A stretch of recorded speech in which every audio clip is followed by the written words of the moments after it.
तो ठीक है, ये स्लाइड दिखाई दे रही है तुम लोग को?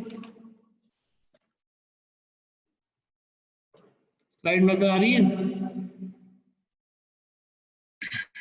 हाँ चलो ठीक है। तो ये कल का मैं लास्ट क्लास में आप लोग का लेने वाला था, तो उसके लिए ये क्लास थी। आज की जो क्लास है, ये वाली जो क्लास है वो काफ़ी इंपॉर्टेंट है, क्योंकि इसमें मॉड्यूल 7 जो है वो इंटरनल एक्सपांडिंग ब्रेक जो है वो यूज होगा, और उसके लिए थोड़े से बड़े और क्रिटिकल फॉर्मूले हैं, पर वो कोई बड़ी बात नहीं है जब आप समझ जाओगे तो।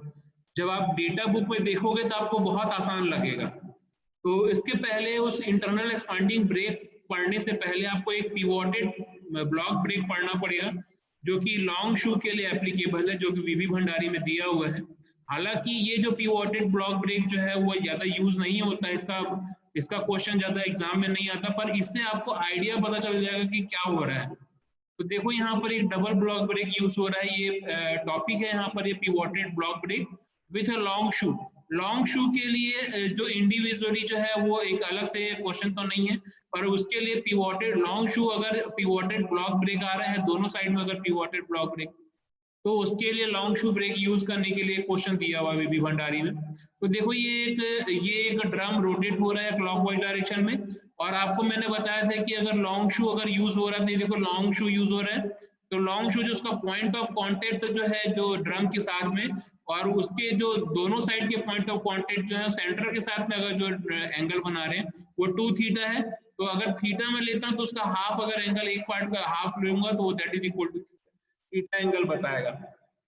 तो यहाँ पर देखो ये पी फोर्स जो है, एक ये एंड पर यहाँ पर हिंज सपोर्ट दिया हुआ है, और दूसरे साइड में भी पी फोर्स जो है इस हिंज सपोर्ट के साथ में है। तो यहाँ पर जो हिंज के साथ में यहाँ पर इसको कनेक्ट कर दिया गया है। एक एंड पर लीवर जो है यहाँ पर देखो ये पी फोर्स लगा रहा है, एक लेफ्ट वर्ड डायरेक्शन में फोर्स लगा रहा है, और यहाँ पर पी जो है राइट वर्ड डायरेक्शन में फोर्स लगा रहा है। और जब ये ड्रम जो है क्लॉकवाइज डायरेक्शन में रोटेट कर रहा है तो उसमें ये फोर्स अप्लाइड हो रहे हैं। तो यहाँ पर देखो ये जो आपका जो सेंटर है, यहाँ पर जो ये ड्रम जो है इसके अकॉर्डिंग यहाँ पर रोटेट हो रहा है, और ये जो ड्रम का जो सेंटर पॉइंट है वो इस पिवोट के जो पी फोर्स जो एक्टिवेट हो रहा है, लीवर जो दिया हुआ है, ये जो लीवर उसके बीच का डिस्टेंस जो है that is equal to H बता रहा है।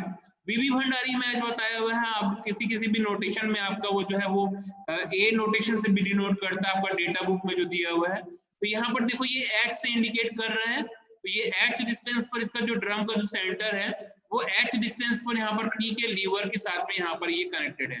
एच डिस्टेंस पर ये जो है ये यहाँ पर इस प्रकार से हिंज रखा हुआ है कि इसका जो सेंटर पॉइंट है, ये जो ड्रम का जो सेंटर पॉइंट है उससे एच डिस्टेंस पर ये लीवर का जो साइड है वो जिसमें पी फोर्स अप्लाई हो रहा है, और ये जो पी फोर्स है वो यहाँ पर दोनों जगह पे जो है ये जो है पिवोटेड ब्रेक है।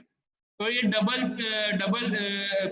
ये जो है ये डबल ब्रेक अप्लाई हो रहे हैं, और लॉन्ग शू के साथ में अप्लाई हो रहे हैं। तो इसमें होता क्या है, देखो एक element of the friction lining ले लेते हैं। ये जो है इसका ये एक एलिमेंट, ये force acting on the element of the drum surface. एक में ये जो ड्रम सरफेस है उसको मैं यहाँ पर ले लिया हूँ, और ये जो फ्रिक्शन लाइनिंग जो अप्लाइड हो रही है, जो मैं यहाँ पर हैचिंग में दिखा रहा हूँ फ्रिक्शन लाइनिंग को, उसका एलिमेंट ले लेते हैं अपन इसमें। यहाँ पर मान लो अगर ये फाई डिस्टेंस में मैंने इसका एलिमेंट कंसीडर कर रहा हूँ, तो सबटेंडिंग एंगल अगर मैं कंसीडर करता हूँ तो एक छोटा सा एलिमेंट ले लेता हूँ। पाई एंगल के डिस्टेंस में मैंने अगर लिए फ्रिक्शन लाइनिंग लिया हूँ, तो उसमें भी मैं एक स्मॉल एलिमेंट को कंसीडर करता हूँ, जिसके लिए बीच का एंगल कितना दिया हुआ है, d5 दिया हुआ है।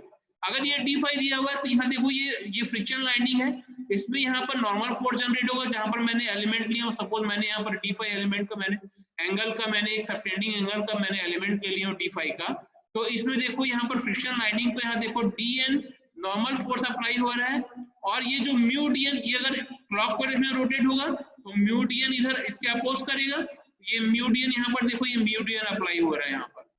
अब मैं बोलता हूँ ये देखो ये अगर ये म्यू dn यहाँ अप्लाई हो रहा है, तो देखो यहाँ पर गौर से देखो ये यहाँ पर इसका जो एलिमेंटल एरिया जो दिया हुआ है ये dn है, और ये अगर मैं r इंटू d5 ले रहा हूँ, कैसे r is equal to radius into angle, radius into angle से आपका ये जो एलिमेंट है उसका वो पता चल जाएगा थिकनेस। ये जो एलिमेंट का थिकनेस है r इंटू d5 हो गया, d5 एंगल और रेडियस r, तो total r is equal to क्या हो जाएगा, ये जो चाप है ये जो आर्क है that is equal to angle into radius के बराबर होगा। तो यहाँ से मैं इसको इस चाप को इस आर्क को मैं यहाँ पर r इंटू d5 ले लेता हूँ।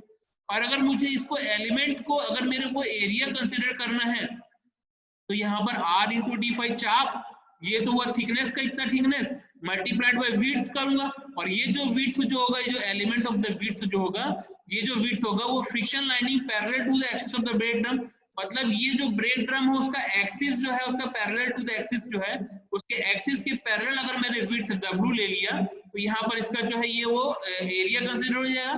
तो इस मतलब कैसे, थिकनेस इनटू विड्थ या विड्थ इनटू थिकनेस दोनों को मल्टीप्लाई करूंगा तो radius into D phi into W, तो इसको मिला करके एरिया कंसीडर हो जाएगा उस एलिमेंट का। सबटेंडिंग एलिमेंट मैंने जो डी फाई लिया उसका एरिया जो हो जाएगा वो R D phi into W हो जाएगा, और जो ये डब्ल्यू है वो विड्थ है with respect to axis of the drum, that is equal to W. तो यहाँ से ये हो गया इतना।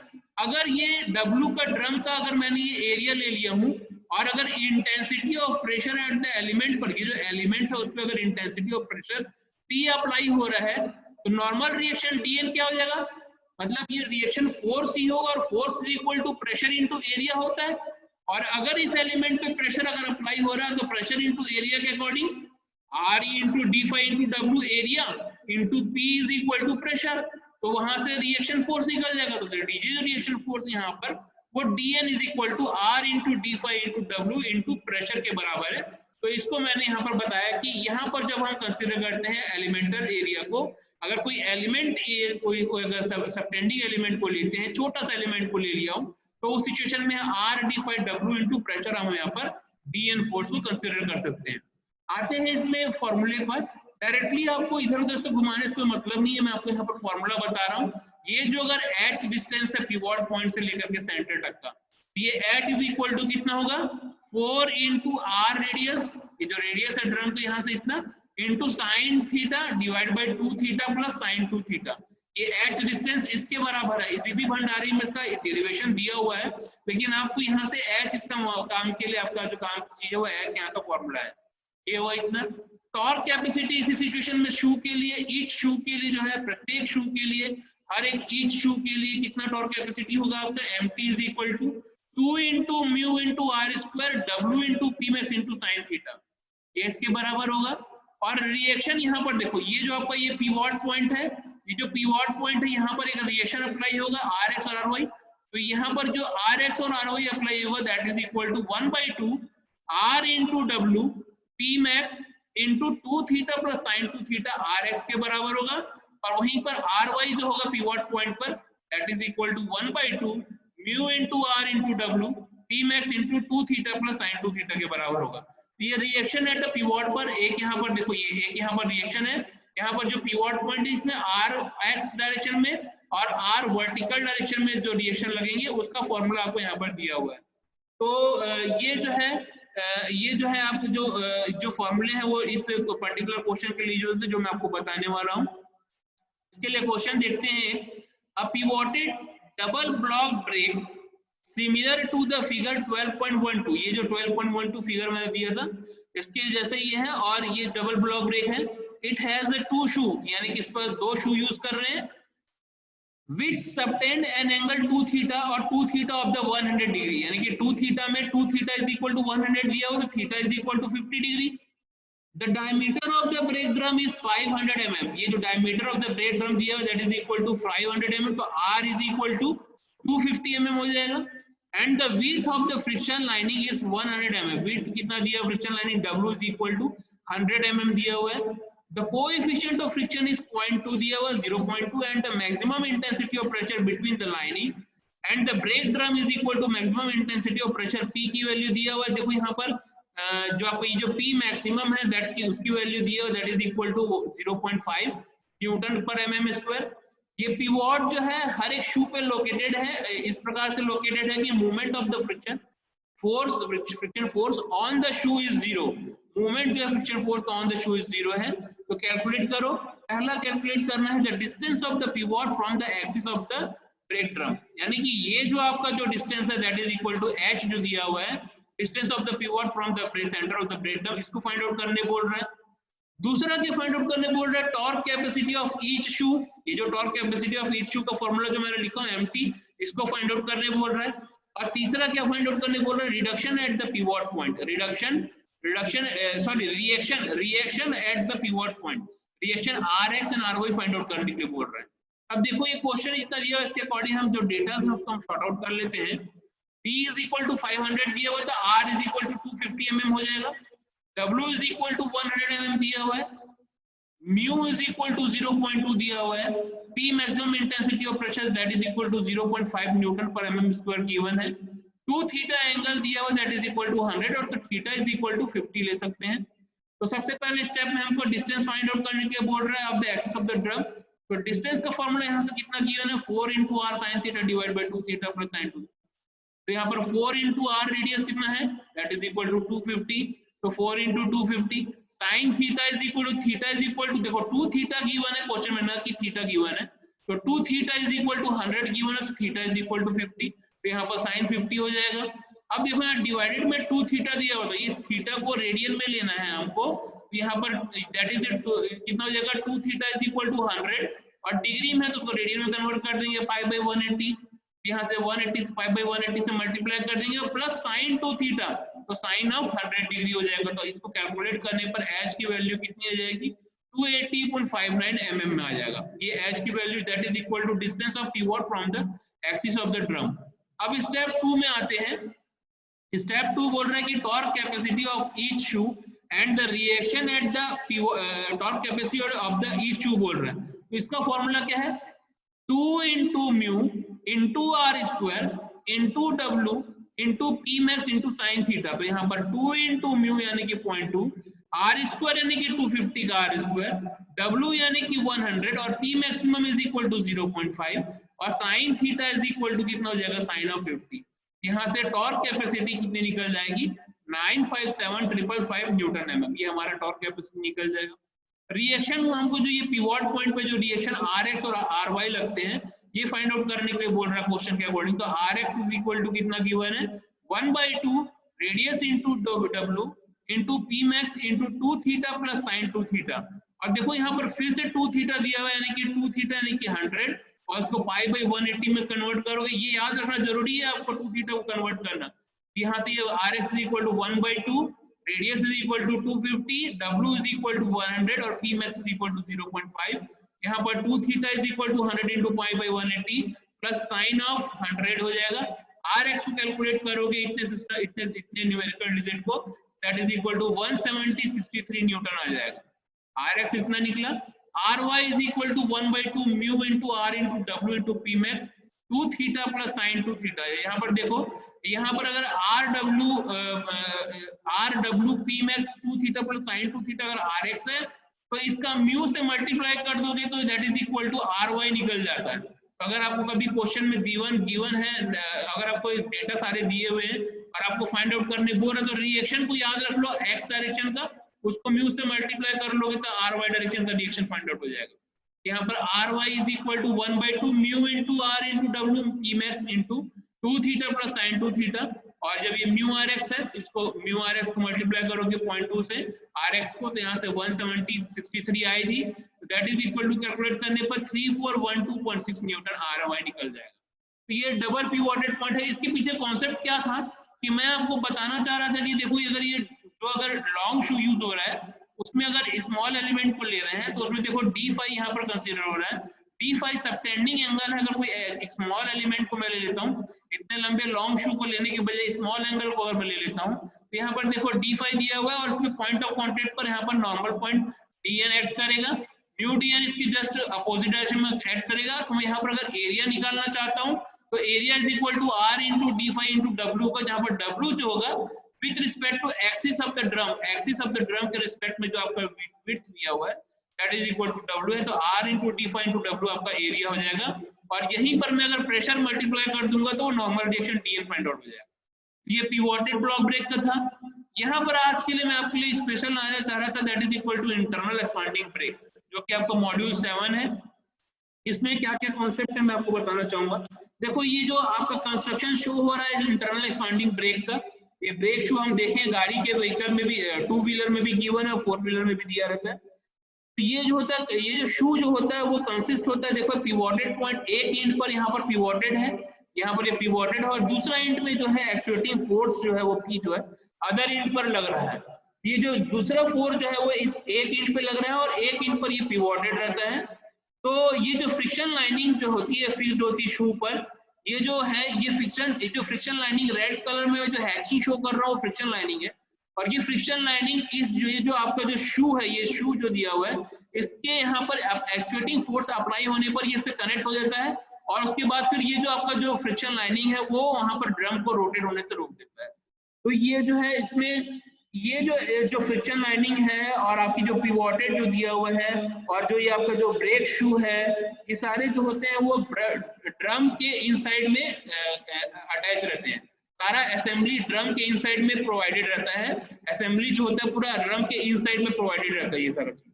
और होता है कि ये जो पूरा जो फ्रिक्शन इस प्रकार जो इंटरनल एक्सपांडिंग ब्रेक जो है वो आपका किस में यूज होता है, आपका ऑटोमोबाइल व्हीकल में यूज होता है, जो कि मैं आपको बताया ही था, ऑटोमोबाइल व्हीकल में होता है। और ये जो एक्चुएटिंग फोर्स जो है लगता है यहाँ पर जो पी जो फोर्स लगता है वो bye means of hydraulic cylinder या तो यूज किया जाता है हाइड्रोलिक फोर्स लगा करके, या फिर by means of cam mechanism के थ्रू इसको जो है एक्चुएटिंग फोर्स भी लगाया जाता है। तो जब आप ऑटोमोबाइल व्हीकल जो यूज करते हैं उसमें यहाँ पर एक राइटवर्ड डायरेक्शन में शू लगा रहता है और एक लेफ्टवर्ड डायरेक्शन में शू लगा रहता है। तो मैं ये एक सिंपल स्ट्रक्चर बता रहा था इंटरनल एक्सपांडिंग शू ब्रेक का। तो यहाँ पर देखो, यहाँ एनालिसिस के लिए, इंटरनल शू के एनालिसिस के लिए कुछ एजम्पशन दिए हुए हैं आपके जो बुक में। तो ये पहला एजम्पशन क्या दिया हुआ है कि intensity of the normal pressure जो है, नॉर्मल प्रेशर जो इंटेंसिटी लग रही है बिटवीन द फ्रिक्शन लाइनिंग और ब्रेक ड्रम के बीच में एट एनी पॉइंट जो है वो प्रोपोर्शनल होता है, डायरेक्टली प्रोपोर्शनल होता है vertical distance from the pivot point. ये जो पिवोट पॉइंट जो है उसके वर्टिकल डिस्टेंस के साथ में ये जो है उसके डायरेक्टली प्रोपोर्शनल होता है, वर्टिकल डिस्टेंस के डायरेक्टली प्रोपोर्शनल होता है यहाँ पर जो डिस्टेंस है पिवोट पॉइंट के। तो ये एक असम्पशन है। दूसरा असम्पशन क्या है कि जो ब्रेक ड्रम जो है और ये जो ब्रेक शू जो यूज हो रहा है वो रिजिड होना चाहिए। ये असम्पशन है कि ब्रेक ड्रम और ब्रेक शू जो है वो रिजिड होना चाहिए। तीसरा जो असम्पशन है कि ये जो सेंट्रीफ्यूगल फोर्स यहाँ पर जो लग जाता है जो रोटेट होने के कारण, जो आपका ब्रेक ड्रम रोटेट होता है तो सेंट्रीफ्यूगल फोर्स जो लगता है वो जो नेग्लिजिबल होना चाहिए। जो सेंट्रीफ्यूगल फोर्स इसमें जो एक्ट होता है वो नेग्लिजिबल कंडीशन में होना चाहिए, वो negligible force centrifugal force apply होना चाहिए यहाँ पर। ये आपका तीसरा कंडीशन है। और चौथा जो कंडीशन है यहाँ पर एजम्पशन के लिए कि कोएफिशिएंट ऑफ फ्रिक्शन जो है वो कांस्टेंट होना चाहिए। कोएफिशिएंट ऑफ फ्रिक्शन जो है यहाँ पर कोएफिशिएंट ऑफ फ्रिक्शन कांस्टेंट होना चाहिए पूरा जो ब्रेक शू के ड्रम जो ड्रम की जो उसमें जो ब्रेक शू में जो कोएफिशिएंट ऑफ फ्रिक्शन लगता है वो कांस्टेंट होना चाहिए। तो यहाँ पर आपके लिए डेरिवेशन की दो चीजें इंपॉर्टेंट आती है। पहला जो है moment of the friction force mu into DN. Moment of the friction force, जो friction force mu into DN जो लगता है ना क्लॉकवाइज डायरेक्शन जब ड्रम रोटेट होता है तो उसके अगेंस्ट में एक म्यू इनटू डीएन लगता है, तो वो एक मोमेंट ऑफ फ्रिक्शन का डेरिवेशन यहाँ पर इंपॉर्टेंट है। और दूसरा जो है moment of the normal force DN, जो नॉर्मल फोर्स यहाँ पर कांटेक्ट में लगता है वो जो नॉर्मल फोर्स है वो डीएन जो है उसका भी मूवमेंट जो है वो यहाँ पर डेरिवेशन के लिए इंपॉर्टेंट है। तो movement of the friction force को हम mf से इंडिकेट करेंगे और movement of the normal force को हम mn से इंडिकेट करेंगे। तो कंसीडर करते हैं elemental area of the friction, एक एलिमेंटल एरिया में कंसीडर कर रहा हूँ फ्रिक्शन लाइनिंग के लिए। इसमें सबटेंडिंग एंगल जो है that is equal to d phi है, सबटेंडिंग एंगल मैंने d फाई ले लिया हूँ। तब ये जो है एलिमेंटल एरिया उस सिचुएशन में मैं आपको डबल पिवोटेड में बताया ही हूँ, r into D phi into W होता है, जहाँ पर w जो है वो width of the friction lining parallel to the axis of the brake drum है। तो ये एरिया हमारा क्या हो जाएगा r into D phi into W हो जाएगा।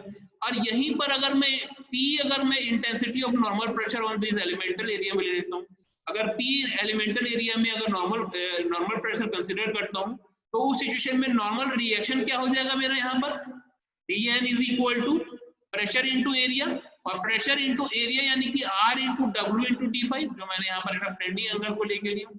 ये जो Dn है इसको मैं इक्वेशन नंबर 1 मान लेता हूँ। अब जैसे कि मैंने आपको बताया था कि फर्स्ट एजम्पशन पर बेस है ये पूरा जो है ये आपका जो डेरिवेशन जो है, तो नॉर्मल प्रेशर P जो है वो प्रोपोर्शनल होता है vertical distance r sin phi के, जो कि एलिमेंट जो है जो पिवोटेड है उसके r sin फाई के वर्टिकल डिस्टेंस के प्रेशर जो है प्रोपोर्शनल होता है। तो r sin फाई में हमारे पास r तो ऑलरेडी है तो हम साइन को प्रोपोर्शनल ले लेते हैं।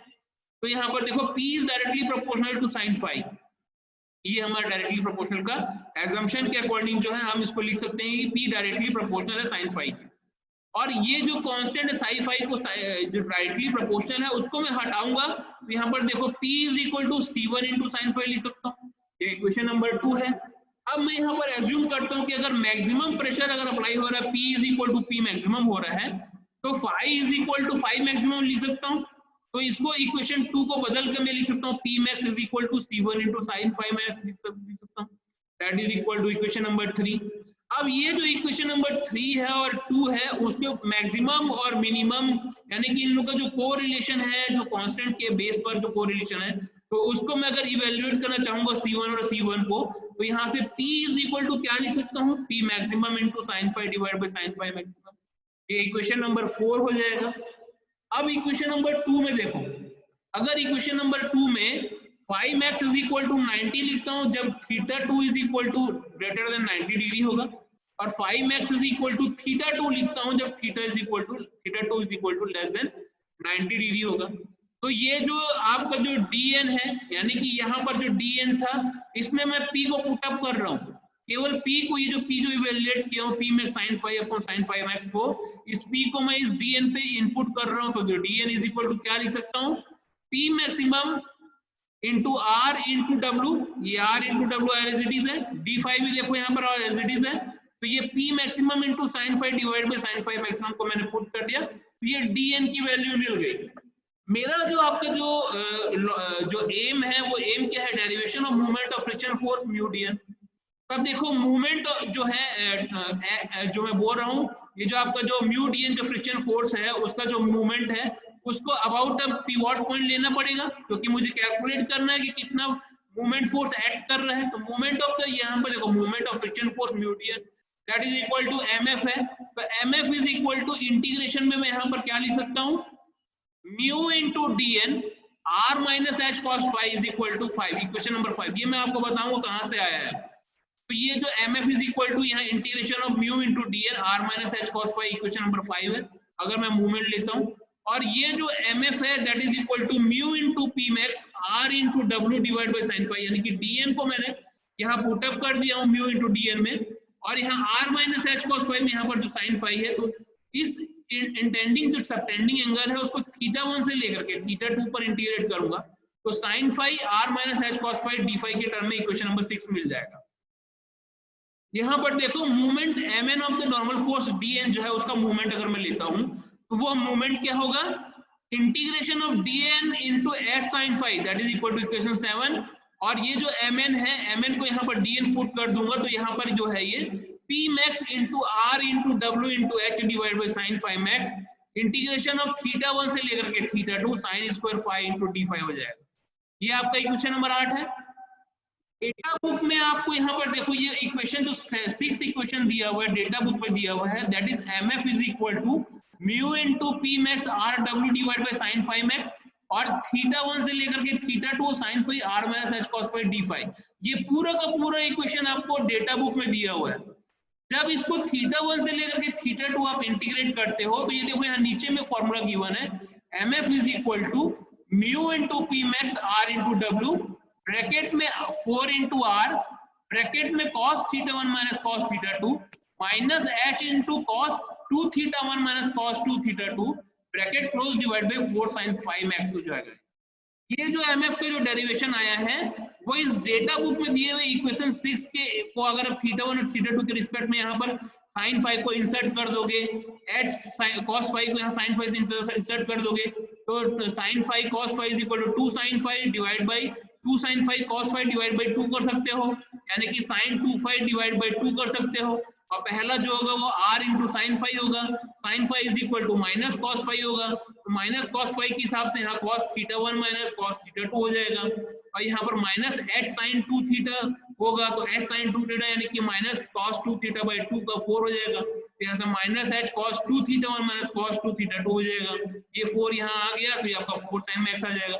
तो ये जो आपको केवल थीटा 1 और थीटा 2 को इंटीग्रेशन को बस आप 12th में जो आप किए हो, उसी इंटीग्रेशन को आप बढ़ाओगे तो ये mf का फॉर्मूला मिल जाएगा। ये जो mf है वो movement of the friction force है, ये डेरिवेशन में movement of the friction force mu into dn दिया हुआ है, उसी चीज को हम क्या बोल रहे हैं, mf बोल रहे हैं।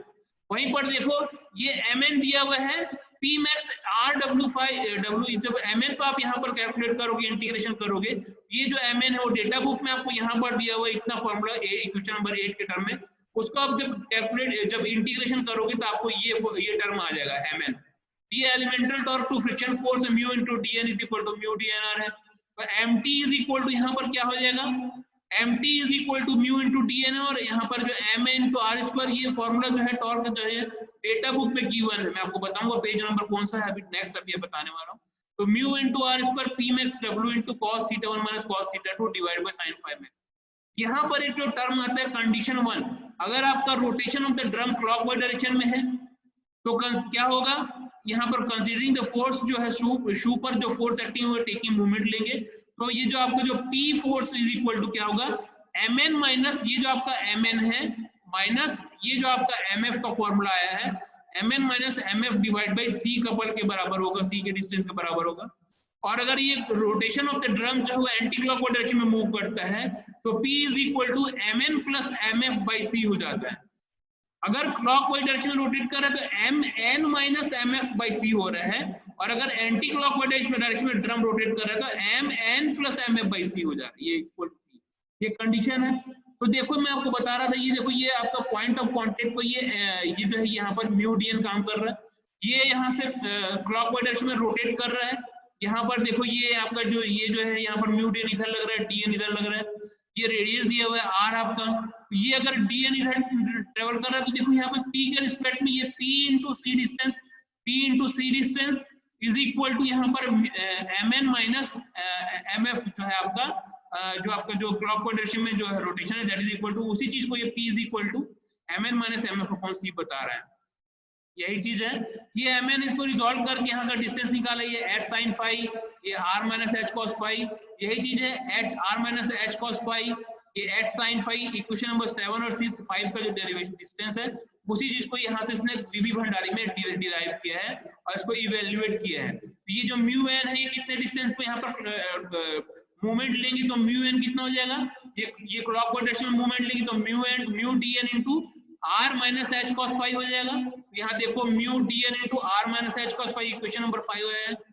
यहाँ पर देखो ये आपका जो dn काम कर रहा है, ये dn के डिस्टेंस कितना है यहाँ से पिवोट पॉइंट के रिस्पेक्ट में h इंटू साइन फाइव, और ये म्यू ये जो dn इंटू कितना हो जाएगा, तो अगर यहाँ पर पिवोट पॉइंट के अबाउट में अगर यहाँ पर हम मूवमेंट लेंगे तो ये dn इंटू कितना हो जाएगा h sine five.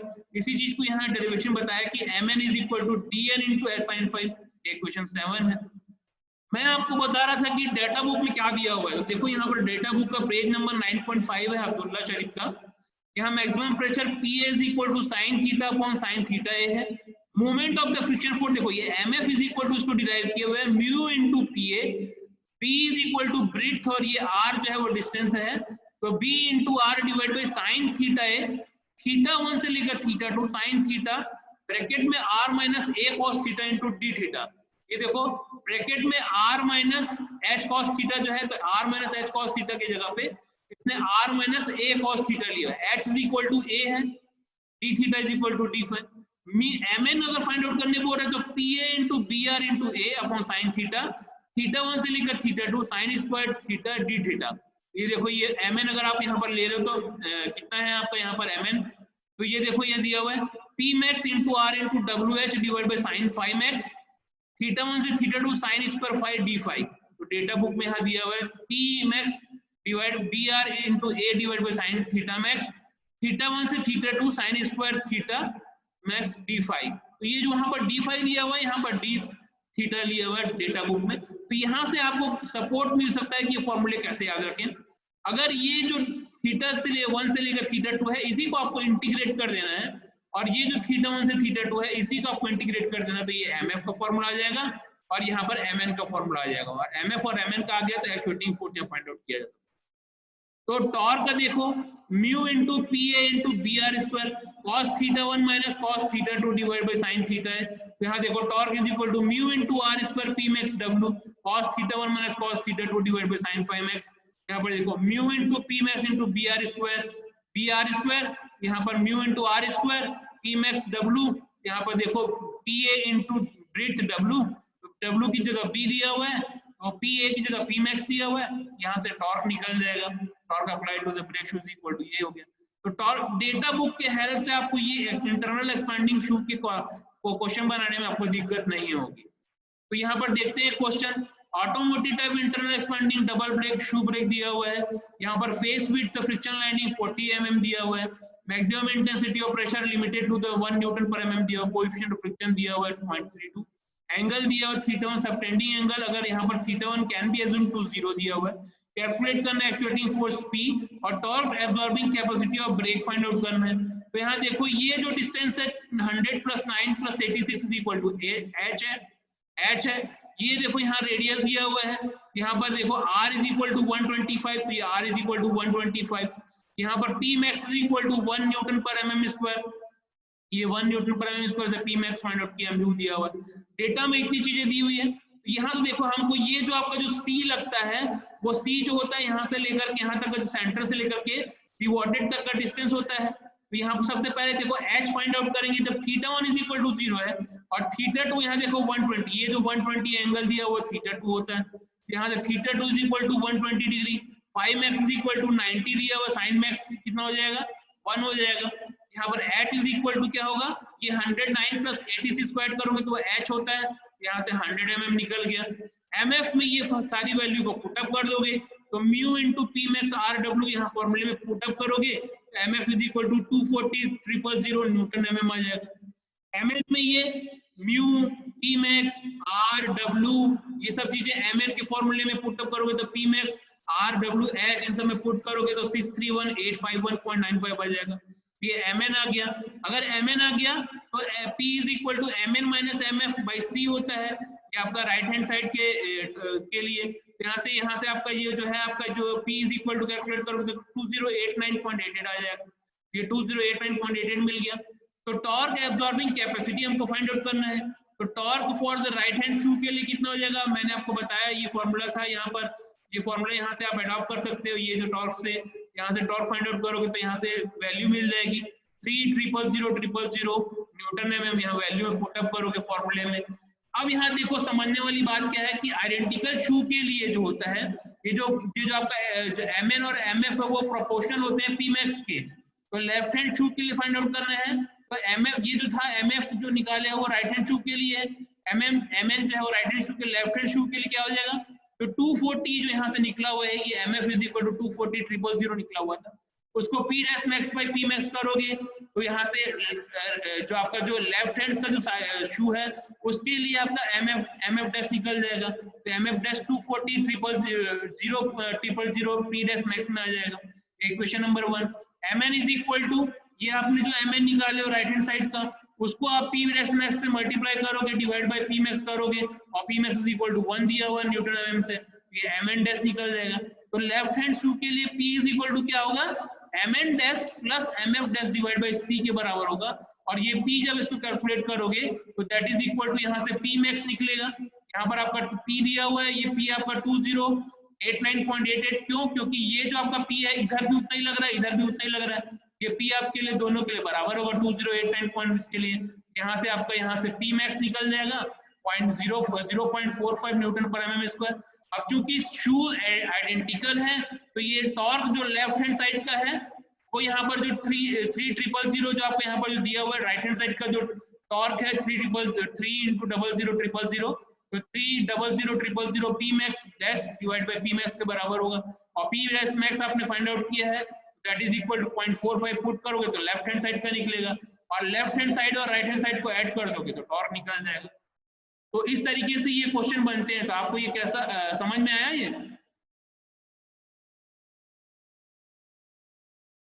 Internal expanding समझ में आया?